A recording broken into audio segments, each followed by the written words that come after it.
والصلاة والسلام على من لا نبي بعده وعلى آله وأصحابه وأزواجه وذرياته وأهل بيته وبارك وسلم تسليما كثيرا كثيرا.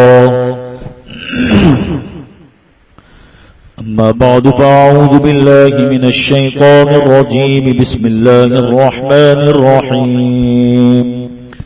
الذين إن مكناهم في الأرض وأقاموا الصلاة وآتوا الزكاة وأمروا بالمعروف ونهوا عن المنكر ولله عاقبة الأمور.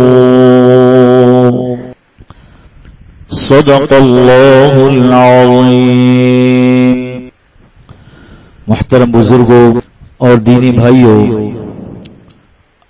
آج 14 اگست کا دن ہے، یوم آزادی ہے ہمارے ملک کی. آج سے 79 سال پہلے جس دن یہ ملک وجود میں آیا ہے وہ بھی شب جمعہ اور 27 رمضان گویا آخری عشرے کا آخری جمعہ تھا. یہ اللہ رب العزت کی طرف سے ایک بہت بڑی نعمت ہے جو ایک آزاد ریاست کی شکل میں حق تعالی شانہ نے ہمیں عطا فرمائی. قرآن کریم میں ہے وَإِن تَعُدُّوا نِعْمَةَ اللَّهِ لَا تُحْصُوهَا. اللہ کی نعمتوں کو اگر ہم شمار کرنا چاہیں تو ہم شمار کر نہیں سکتے. اور قرآن کریم میں ہے کہ اگر نعمتوں کی ناشکری کرو گے تو اللہ کا عذاب بہت سخت ہے. تو ایک بہت بڑی نعمت ہے کہ حق تعالی شانہ نے ہمیں آزاد ریاست عطا فرمائی. انبیاء علیہم السلام کے حالات قرآن کریم میں اگر ہم دیکھیں، سورہ شعراء کے اندر 19 پارے کے اندر حضرت موسیٰ اور ہارون علیہم السلام کا ایک تفصیلی واقعہ حق تعالی شانہ نے بیان فرمایا ہے. فَأْتِيَا فِرْعَوْنَ فَقُولَا إِنَّا رَسُولُ رَبِّ الْعَالَمِينَ ان ارسل معنا بنی اسرائیل. کہ موسیٰ اور ہارون علیہم السلام ان کو عطائے تورات سے پہلے حق تعالی شانہ نے حکم دیا کہ تم دونوں فرعون کے پاس جاؤ اور ان کو دعوت دو اور ان سے کہو کہ ان ارسل معنا بنی اسرائیل، کہ ہمارے ساتھ بنی اسرائیل کو چھوڑ دو، آزادی دو، ان کو غلام بنا کر رکھ رہا ہے تم نے. ایک جگہ پر قرآن کریم میں یہ ہے ان ارسل معنا بنی اسرائیل ولا تعذبهم قد جئناک بآیۃ من ربک والسلام علی من اتبع الہدی. اور ان کو عذاب مت دو، تکلیفیں مت دو، آزاد کرو ہماری قوم کو. اور میں جو آیتیں پڑھ رہا ہوں 19 پارے کی سورہ شعراء کی، اس میں کہا ان ارسل معنا بنی اسرائیل. یہ دونوں حضرات مدین سے واپسی پر عطائے نبوت ہوئی، مدین چلے گئے تھے 30 سال کی عمر میں.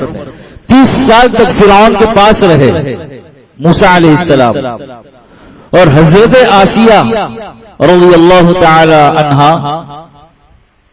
قرآن کریم میں حق تعالی شانہ نے 28 پارے کے بالکل آخر میں سورہ تحریم کے اندر آخری میں حضرت آسیہ علیہ السلام کا رضی اللہ تعالی عنہا کا تفصیلی واقعہ اشارہ کرتے ہوئے بیان فرمایا ہے. اور کل قیامت میں جنت کے اندر ہم سب کی ماں اور رسول اللہ صلی اللہ علیہ وسلم کے حرم میں ہوگی. انہوں نے تربیت کی موسیٰ علیہ السلام.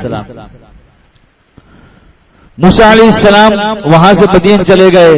قرآن میں 20 بارے میں نقشہ کھینچا ہے. وَلَمَّا تَوَجَّهَ تِلْقَاءَ مَدْيَنَ قَالَ عَسَىٰ رَبِّي أَن يَهْدِيَنِي سَوَاءَ السَّبِيلِ. پورا نقشہ کھینچا. خیر 10 سال وہاں گزارے حضرت شعیب علیہ السلام کے پاس. وہاں سے واپسی پر عطائے نبوت ہوئی, نبوت مل گئی, کتاب ابھی نہیں ملی. اللہ نے موسیٰ اور ہارون علیہ السلام کو حکم دیا فَأْتِيَا فِرْعَوْنَ فَقُولَا إِنَّا رَسُولُ رَبِّ الْعَالَمِينَ أَنْ أَرْسِلْ مَعَنَا بَنِي إِسْرَائِيل. دوسری جگہ پر اذهبا, تم دونوں جاؤ إِلَى فِرْعَوْنَ إِنَّهُ طَغَىٰ, فرعون کی طرف اس نے سرکشی کی ہے. اب یہ دونوں گئے اور کہا ہمارا کوئی چھوڑو, ہماری قوم کو عذاب مت دو, آزادی دو. تو فرعون نے پلٹ کر کے کہا قال الم نربک فینا ولیدا ولبثت فینا من عمرک سنین. بھول گیا موسیٰ, میں نے تو تیری تربیت کی ہے بچپن سے 30 سال تک. الم نربک فینا ولیدا, چھوٹا سا تھا, بچہ تھا. ولبثت فینا من عمرک سنین, تیری عمر کی جوانی تو میرے پاس تو نے گزار دی. وَفَعَلْتَ فَعَلَتَكَ الَّتِي فَعَلْتَ وَأَنْتَ مِنَ الْكَافِرِينَ. ایسے ایسے کام کیے تو نے ایک آدمی کو قتل کر دیا تھا. قرآن کریم میں فَوَكَّزَهُ مُوسَى فَقَوَّى عَلَيْهِ قَالَ هَذَا مِنْ عَمَلِ الشَّيْطَانِ. موسیٰ علیہ السلام نے دیکھا دو آدمی لڑ رہے ہیں, ایک حق پر ایک ناحق ہے. جو ناحق ہے اس کو ایک گھوسا مارا, وہ وہیں مر گیا. موسیٰ علیہ السلام کو اللہ نے بڑی طاقت دی تھی. پھر موسیٰ علیہ السلام وہاں سے چل دیے. وَجَاءَ رَجُلٌ مِّنْ أَقْصَى الْمَدِينَةِ يَسْعَىٰ قَالَ يَا مُوسَىٰ إِنَّ الْمَلَأَ يَأْتَمِرُونَ بِكَ لِيَقْتُلُوكَ فَاخْرُجْ إِنِّي لَكَ مِنَ النَّاصِحِينَ. عربی کے اعتبار سے بہت تاکید ہے. اس آدمی نے کہا نکل جا, تیری تلاش میں لوگ لگے ہوئے, میں تیرا حقیقت میں بہت ہی زیادہ خیر خواہ ہوں. إِنِّي لَكَ مِنَ النَّاصِحِينَ. موسیٰ علیہ السلام وہاں سے نکل گئے. جب واپس آئے تو اس انداز سے فرعون کے پاس گئے تو فرعون نے وہ اپنے احسان کو یاد دلایا, جتلایا.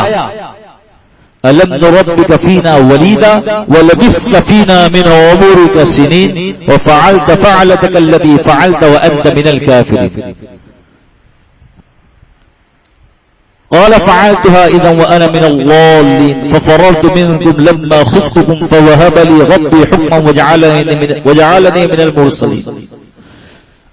آگے جو آیت ہے وہ اصل میں بتلانا چاہ رہا ہوں. موسیٰ علیہ السلام نے کہا وَتِلْكَ نِعْمَةٌ تَمُنُّهَا عَلَيَّ أَنْ عَبَّدْتَ بَنِي إِسْرَائِيلَ.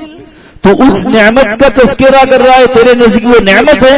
وَتِلْكَ نِعْمَةٌ تَمُنُّهَا عَلَيَّ, تو مجھے احسان جتلاتا ہے.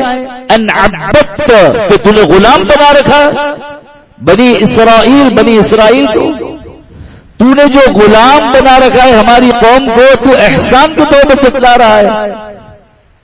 بہرحال عطائے توریت سے پہلے موسیٰ علیہ السلام کو حکم دیا کہ قوم کو آزاد کرو, اس لیے کہ قوم آزاد نہیں ہوگی تو کھل کر عمل نہیں کر سکتی اس شریعت پر.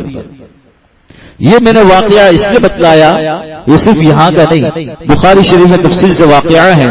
بیعت عقبہ اولا, بیعت عقبہ ثانیہ اور ثالثہ, 3 بیعت ہوئی.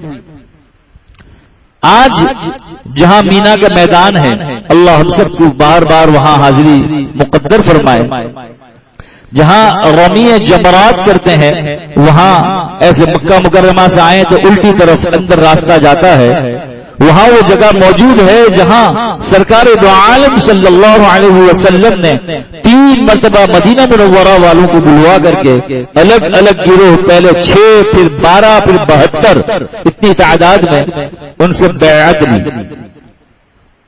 بیعت عقبہ اولا, ثانیہ اور ثالثہ. کیا بیعت تھی جس کا خلاصہ یہ تھا کہ ہم یہاں سے نکل کر وہاں آئیں گے مدینہ منورہ, الگ ریاست ہمیں ملے گی, اور پھر وہاں سے ہم اپنے مذہب پر, قرآن و حدیث پر, اسلام پر کھل کر عمل پیرا ہوں گے. آج تو نماز سے روکتے ہیں, کل ہم وہاں آئیں گے تو کھل کر کے ہم عمل کریں گے، آزاد ریاست ہوگی اور اس کے بعد وہاں سے جہاد بھی ہوگا۔ چنانچہ قرآن کریم کا گہرائی اور گہرائی سے مطالعہ کرو تو 13 سالہ مکی زندگی میں سرکار دو عالم صلی اللہ علیہ وسلم کے متعلق ان کے اوپر جو آیتیں اتری اللہ کے نبی صلی اللہ علیہ وسلم پر، تقریباً 70 آیتیں وہ ہیں جس میں خذ العفو وامر بالمعروف وامر بالعرف واعرض عن الجاہلین، بھائی معاف کرو معاف کرو، کہ کافروں نے ظلم کیا کہ ابھی درگزر کرو، معاف کرو۔ حالانکہ ایسے نوجوان صحابہ کرام تیار ہو چکے تھے، حضرت عمر اور حضرت حمزہ رضی اللہ عنہما کی شکل میں اللہ کے نبی صلی اللہ علیہ وسلم فرمایا ہجرت کر جاؤ، ابھی وقت نہیں آیا۔ انہوں نے کہا ہم یوں کریں گے، لڑ لیں گے، آپ نے فرمایا صبر صبر صبر۔ قرآن نے کہا 70 آیتوں میں جیسے ہی مدینہ منورہ ہجرت ہوئی ہے تو قرآن کی آیت اتری اذن للذین یقاتلون بانہم ظلموا وان اللہ علی نصرہم لقدیر، یہ آیت بعد میں اتری۔ فاذا انسلخ الاشہر الحرم فاقتلوا المشرکین حیث وجدتموہم، یہ آیت بعد میں اتری کہ اگر وہ حملہ کرتے ہیں تو تم بھی ان کا ڈٹ کر مقابلہ کرو اور ان کو مارو۔ جب اشہر حرم ختم ہو جائے کافروں کو تلاش کرو اور مارو، قرآن کا حکم ہے۔ ترہبون بہ عدو اللہ وعدوکم وآخرین من دونہم، جہاد کرو اور ڈراؤ کافروں کو، ان لوگوں کو بھی ڈراؤ جن کو تم جانتے ہو نہیں جانتے، دوسرے وآخرین من دونہم، ان کے علاوہ لوگوں کو بھی ڈراؤ، دہشت پھیلاؤ تاکہ اسلام اور اہل اسلام کے خلاف کوئی آ نہ سکے۔ یہ قرآن سمجھا رہا ہوں۔ دیکھیں الگ ریاست مدینہ منورہ کی شکل میں، پھر بدر بھی ہوا، احد بھی ہوا، حمراء الاسد بھی ہوا، خیبر بھی ہوا، خندق بھی ہوا، تبوک بھی ہوا، دیگر غزوات بھی ہوتے چلے گئے۔ 56 غزوات اور سرایا، 56 مرتبہ رسول اللہ صلی اللہ علیہ وسلم نے 10 سال کے قلیل عرصے میں روانہ فرمایا، 10 سال میں 56 مرتبہ روانہ فرمایا۔ یہ کب ہوا؟ الگ ریاست، آزادی ملی۔ موسیٰ علیہ السلام کا واقعہ تفصیل سے میں نے عرض کیا، توریت سے پہلے آزادی کا حکم دیا حق تعالی شان نے کہ جاؤ اور آزادی لو فرعون سے۔ فرعون غرق آب ہوا، اب عطائے تورات ہوئی۔ ہمارا ملک پاکستان، اس کی تاریخ تو بہت لمبی ہے، وقت کم ہے، بہت پیچھے نہ جائیں لیکن کچھ پیچھے چلے جائیں تو 1757 کو عیسوی انگریز داخل ہوا ہندوستان کے اندر، متحدہ ہندوستان میں۔ جب ہندوستان، پاکستان، بنگلہ دیش، برما اور سری لنکا کا کچھ حصہ، یہ سب ہندوستان کا حصہ ہوا کرتا تھا۔ اس وقت انگریز داخل ہوا ایسٹ انڈیا کمپنی کے نام پر، 100 سال تک رہا۔ 100 سال کے بعد ان کے خلاف چونکہ انہوں نے اپنے پنجے گاڑ لیے، پھر 1857 پر ان کے خلاف زبردست معرکے ہوئے۔ اس سے پہلے انگریز کے خلاف بنگال کے اندر سراج الدولہ انہوں نے قربانی دی۔ پھر اللہ نے ایک شیر دل جوان اس کو چنا جس کو دنیا آج ٹیپو سلطان کے نام سے یاد کرتی ہے۔ انہوں نے انگریزوں سے مقابلہ کیا اور ڈٹ کر مقابلہ کیا، لیکن ہر زمانے میں اپنے ہی لوگ وہ میر جعفر بن کر کے سامنے آتے ہیں اور وہ نقصان پہنچا جاتے ہیں۔ چنانچہ ہر زمانے میں وہ تحریکیں ناکام ہوتی رہی، لیکن انگریزوں کو پتا چل گیا کہ اب ہمیں چھوڑنا پڑے گا۔ پھر سب سے بڑا ہندوستان کی آزادی میں حصہ لینے والے ایک نحیف بدن، کمزور سا بدن، پستہ قد انسان جس کو دنیا شیخ الہند کے نام سے یاد کرتی ہے، ایک استاد ملا محمود اور دوسرا شاگرد محمود حسن، ایک انار کے درخت کے نیچے بیٹھ کر کے چھتا مسجد کے اندر ایک استاد ہے اور ایک شاگرد ہے، مدرسے کا آغاز ہوتا ہے اور وہیں سے پھر ان کے خلاف تحریک ریشمی رومال چلتی ہے.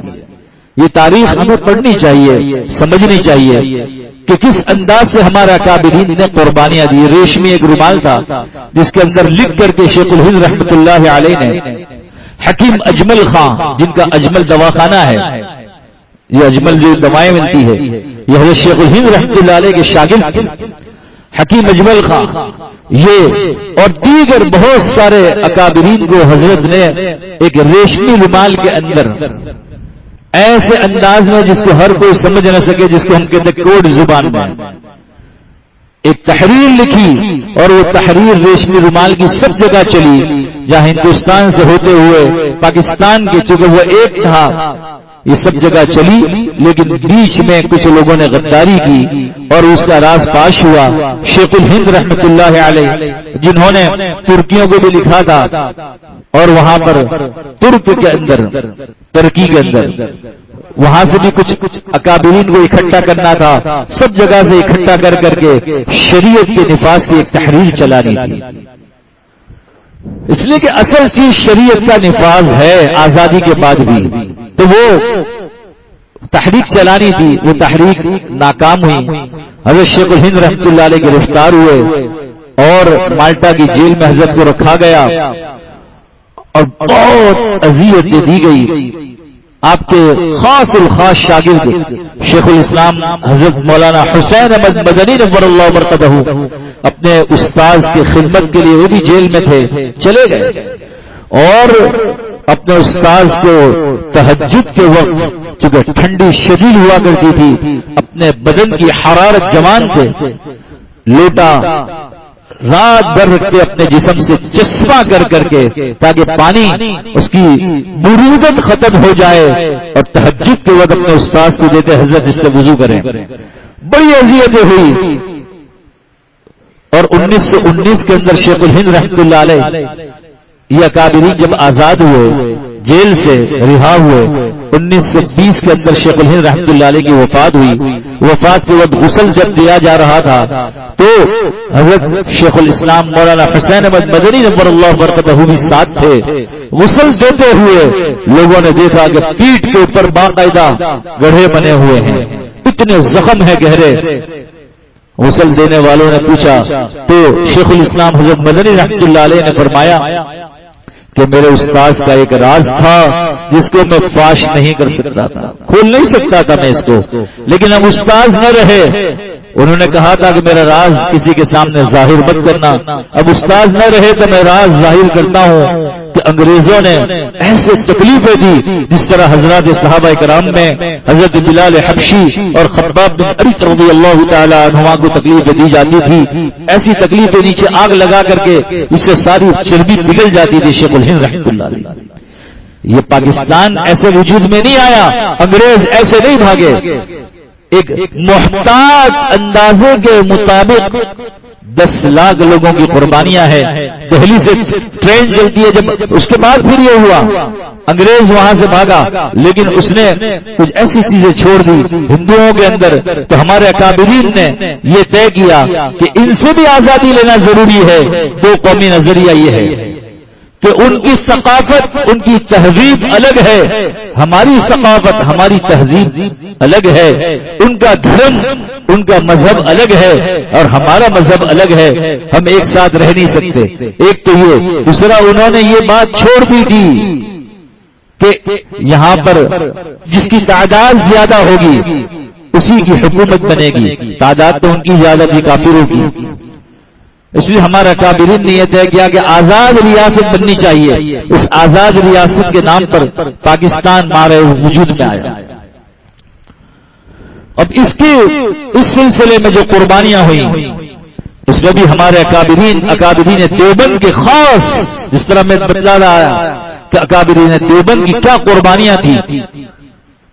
تو قائد اعظم جو تھے جنہوں نے یہ تحریک اٹھائی، تو حضرت تھانوی نور اللہ مرقدہ سے انہوں نے کہا.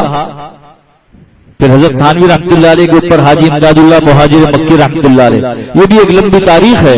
میں اگر اس کے تھوڑی اور پیچھے چلے جاؤں، وقت کم ہے، کہ سب سے پہلے انگریزوں کے خلاف اٹھنے والے شاہ ولی اللہ محدث دہلوی رحمۃ اللہ علیہ کے پوتے تھے شاہ عبدالعزیز محدث دہلوی رحمۃ اللہ علیہ. انہوں نے انگریزوں کے خلاف جہاد کا فتویٰ دیا. پھر انہی کے خاندان میں شاہ اسماعیل شہید رحمۃ اللہ علیہ تھے جو بالا کوٹ میں آج مدفون ہیں, اور ان کے استاد تھے شاہ اسماعیل شہید رحمۃ اللہ علیہ جو بھی اسی طرف دریا کے کنارے پر مدفون ہیں. ان حضرات نے یہاں ماحول بنانے کے لیے اس طرف سے گزرے تو حسن ابدال کے قریب اور اٹک کے قریب سکھوں نے ان کے ساتھ بغاوت کی اور وہیں پر ان کے ساتھ جہاد میں وہ بھی شہید ہوئے. ایک تاریخ ہے.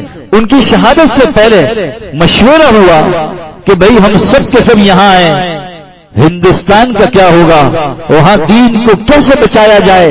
مشورے کے بعد میاں جی نور محمد جنجانوی رحمۃ اللہ علیہ کو وہاں سے روانہ کیا کہ آپ چلے جائیں. انہوں نے کہا میں تو جہاد کے لیے نکلا ہوں. کہ مشورے میں یہ ہوا ہے کہ آپ چلے جائیں. وہ چلے گئے. انہی کے خاص شاگردوں میں حاجی امداد اللہ مہاجر مکی رحمۃ اللہ علیہ تھے. پھر انہی کے شاگردوں میں یہ اکابرین تھے حضرت مولانا قاسم صاحب نانوتوی رحمۃ اللہ علیہ, حضرت مولانا رشید احمد گنگوہی رحمۃ اللہ علیہ, حضرت تھانوی رحمۃ اللہ علیہ, حافظ ضامن شہید اکابرین تھے جنہوں نے قربانیاں دی. 14,000 علماء کو شاملی کے میدان میں پھانسی پر لٹکا دیا گیا. ہم نے جب تاریخ پڑھی پھر ہم گئے وہاں, ہم نے شاملی کے میدان میں دیکھا کہ دیکھو یہ وہ جگہ تھی جہاں 14,000 علماء کو پھانسی پر لگایا. ایسے ہی یہ پاکستان نہیں بنا. جب ٹرین چلی ہے وہاں سے دہلی سے یہاں آتے ہوئے, شاید کوئی ایسی جگہ ہو جہاں ایمان والوں کا خون ڈبوں سے گر کر کے نیچے نہ گیا ہو. قربانیاں دی. بے شمار عورتیں ہماری ایمان والی مستورات کی عزتیں لوٹی گئی ہے جھالندر کے اندر اور دیگر جگہوں پر. ایسے یہ پاکستان وجود میں نہیں آیا, قربانیوں کے ساتھ وجود میں آیا ہے. میں پہلے بھی عرض کر چکا کیسے کیسے صحابہ کرام نے اور حضرت موسیٰ علیہ السلام کے زمانے میں قربانیاں ہوئی. یہ ملک بھی قربانیوں کے بعد وجود میں آیا. میں مختصر کرتے ہوئے میں یہ عرض کر رہا تھا کہ قائد اعظم نے جب حضرت تھانوی رحمۃ اللہ علیہ سے کہا کہ کوئی معتبر مستند علماء ہمیں دے دیں جو ملک کی آئین کو تیار کرے, چنانچہ انہوں نے اپنے 2 اجل شاگرد حضرت مولانا شبیر احمد عثمانی رحمۃ اللہ علیہ اور اپنے بھانجے حضرت مولانا ظفر احمد عثمانی تھانوی رحمۃ اللہ علیہ دونوں دے دیے. یہاں کا جھنڈا قوانین حضرت مولانا شبیر احمد عثمانی رحمۃ اللہ علیہ نے 22 نکات لکھے, اور یہاں کا جھنڈا حضرت مولانا شبیر احمد عثمانی رحمۃ اللہ علیہ نے لہرایا قرآن کریم کی تلاوت کر کر, جن کا مزار یہاں اسلامی جو یہاں پر جو عثمانیہ مسجد کے پاس یہاں پر ان کا یہ مدفون ہے. حضرت مولانا ظفر احمد تھانوی عثمانی رحمۃ اللہ علیہ نے جو ہے مغربی مشرقی بنگال کا جو ڈھاکہ کے اندر جھنڈا لہرایا. یہ اکابرین نے اس انداز سے یہاں کے آئین تیار کیے. وہ آئین کی بنیاد یہی تھی کہ حاکمیت اصل جو ہے وہ اللہ کی ہوگی, قرآن و سنت بالا ہوگا, سب سے بالا دستی قرآن کی ہوگی, اور عصبیت سے پاک, فرقہ واریت سے پاک رہ کر کے اس ملک کی ترقی میں حصہ لیا جائے گا. اور یہ نعرے لگے تھے پاکستان کا مطلب کیا, لا الہ الا اللہ. بہرحال یہ بہت بڑی نعمت اللہ نے ہمیں دی ہے کہ یہاں قرآن کریم کی ساری آیات کو تفصیل سے ہم بیان کر سکتے ہیں. کسی کی طاقت ہو تو قرآن کی آیتوں کو ختم کر کے دکھلائے. آج ہندوستان میں جا کر دیکھیں قرآن کی تفسیر بھی کھل کر کے نہیں کر سکتے. 450 آیتیں جس میں جہاد کا حکم دیا ہے کھل کر بعد میں بیان نہیں کر سکتا. یہاں ہم ساری تفسیر بیان کر سکتے ہیں. وقت کم ہے, میں یہ عرض کر رہا ہوں کہ قرآن کریم میں حق تعالی شاہ نے فرمایا جب ملک آزاد ہو جائے اور ایمان والوں کے ہاتھ میں حکومت آ جائے تو کیا کرنا چاہیے. قرآن کہتا ہے الذین ان مکناہم فی الارض اقاموا الصلاة وآتوا الزکاة وامروا بالمعروف ونہوا عن المنکر وللہ عاقبۃ الامور. یہ نعمت کی قدردانی ہے اور شکر گزاری ہے جو قرآن نے ہمیں دعوت و فکر دی ہے. 4 کام ہمارے ذمے ہیں, حکمرانوں کے ذمے خاص طور پر. الذین ان مکناہم فی الارض, اگر زمین میں آپ کو مکنت, قدرت, حاکمیت عطا ہو جائے تو 4 کام نافذ کرو. اقاموا الصلاۃ, صلاۃ مہم چلاؤ.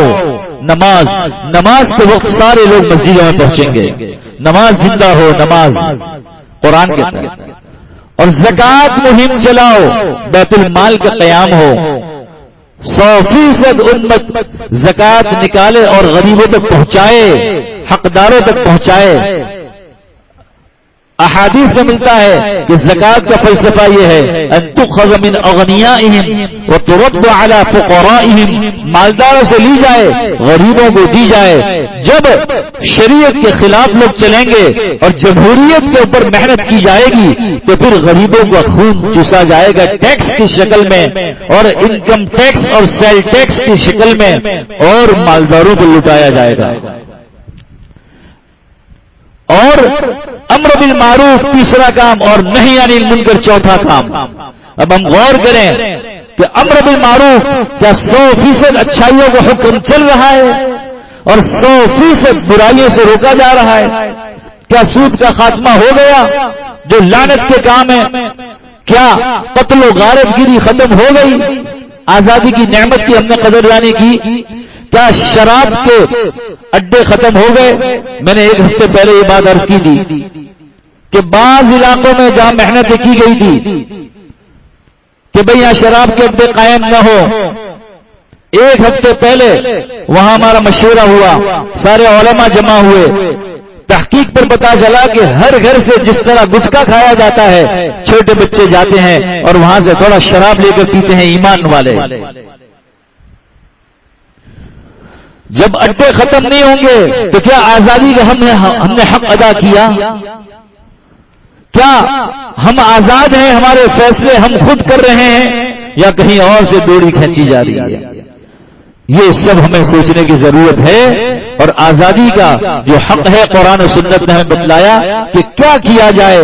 میں نے مختصر انداز میں اس کو عرض کیا. اللہ رب العزت ہمیں صحیح نہج پر آزادی کی قدردانی کی توفیق عطا فرمائے, ہمارے حکمرانوں کو بھی قدردانی کی توفیق عطا فرمائے. کچھ کوتاہیاں ان کی طرف سے, کچھ کوتاہیاں ہماری طرف سے, ہم سب کو اپنے کوتاہیوں پر نگاہ رکھ کر کے اس آزادی کو صحیح انداز میں بنانے کی ہمیں کوشش اور توفیق عطا فرمائے. ایک بات کہہ کے ختم کروں, آزادی کی خوشی اس کے سلسلے میں مشکات میں روایت ہے, پیارے آقا صلی اللہ علیہ وسلم جب تشریف لائے مدینہ المنورہ زادہ اللہ شرفا و تعظیما, یہودی روزہ رکھتے تھے. آپ نے پوچھا کہ یہ کیوں روزہ رکھتے ہیں؟ کہا انہم یوم یعظمہ الیہود والنصارى, یہ تو وہ دن ہے اکرام کا اور معزز دن ہے کہ یہود و نصارہ روزہ رکھتے. کہا کیوں؟ کہا اللہ تعالیٰ نے آزادی عطا فرمائی تھی, فرعون سے چھٹکارا نصیب فرمایا تھا, بنی اسرائیل آزاد ہوئے تھے. تو آپ نے فرمایا پیارے آقا صلی اللہ علیہ وسلم نے نحن احق بموسیٰ منکم, موسیٰ علیہ السلام سے ہم زیادہ حقدار ہیں محبت کے, او یہودیوں تمہارے مقابلے میں ہم بھی روزہ رکھیں گے. چنانچہ آپ نے بھی 10 محرم کا روزہ رکھنا شروع کیا. آخر میں آپ نے فرمایا تھا لئن بقیت الی قابل لاصومن التاسع, کہ آئندہ سال میں رہا تو 9ویں کا روزہ بھی میں ساتھ میں ملا لوں گا. دیکھیں آزادی کی قدردانی میں دعاؤں کا اہتمام ہو, صدقات کا اہتمام ہو, روزوں کا اہتمام ہو, یہ تو ثابت ہے. باجے بجانا, ہوائی فائرنگ کرنا, آج ابھی میں دیکھ رہا تھا کہ خبروں میں بتلایا جا رہا تھا کہ ہوائی فائرنگ میں ایک خاتون بیچاری شہید ہو گئی ہے اور تقریباً 96 لوگ زخمی ہیں.